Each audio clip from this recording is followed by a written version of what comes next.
अपने प्रीतम की।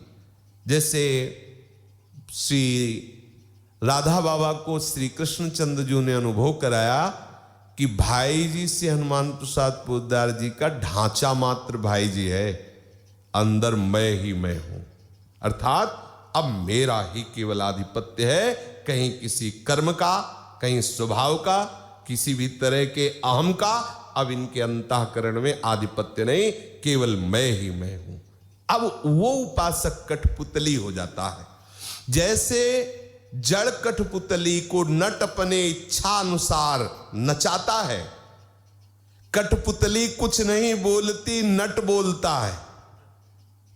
पर्दे के पीछे से वो, जैसा हम छोटे छोटे थे तब देखा था, बोले दलगंजन चौकीदार, तो वो ऐसे नाचता है और बोलता वही, और नाचते सामने दिखाई दे रहा, मुंह उसका चलता दिखाई दे रहा, लेकिन वो अंगुली उसकी चल रही नचाने वाले की, और आवाज नचाने वाली, वो तो कठपुतली है।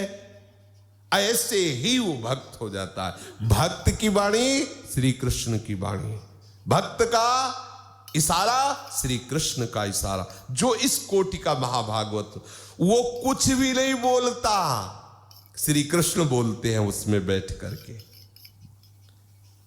यंत्री प्रभु अब उस यंत्र में पूरा अधिकार करके अपने अनुसार बर्ताव करते हैं।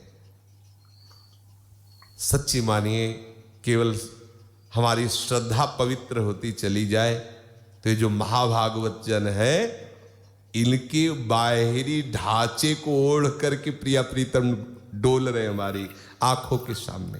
जिससे हमारे सदगुरुदेव भगवान है, बाहरी ढांचा पुरुष का ओढ़ करके युगल सरकार चल रहे, युगल सरकार बोल रहे, युगल सरकार देख रहे, युगल सरकार के सानिध्य में। पर दुर्भाग्य है कि हमारी श्रद्धा ये अनुभव नहीं कर पा रही है, उस कोटि की पवित्र नहीं है कि युगल का मिलित रूप देखो गुरुदेव जा रहे हैं।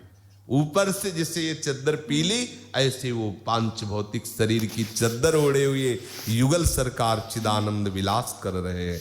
ये हमारी दृष्टि अपावन, हमारी उस कोटि की श्रद्धा नहीं कि हम देख पावे। प्रत्येक महाभागवत के हृदय में प्रिया प्रीतम प्रकाशित हो जाते हैं, आराध्य देव प्रकाशित हो जाते हैं। अब वो यंत्र शरीर और यंत्री प्रिया प्रीतम बैठ करके व्यवहार कर रहे हैं। बोलो, हम किसी महाभागवत से बात कर रहे हैं तो साक्षात आराध्य देव से बात कर रहे हैं। उनकी वाणी से आराध्य देव, उनके नेत्रों से मेरे आराध्य देव मुझे देख रहे हैं, उनके वचनों में आराध्य देव बोल रहे हैं। कितना महासुख का अनुभव होने लगे। अभी रोमांच हो जाए, अभी गदगद, और जहां ये भाव बदलेगा तो ये दृश्य खत्म हो जाएगा।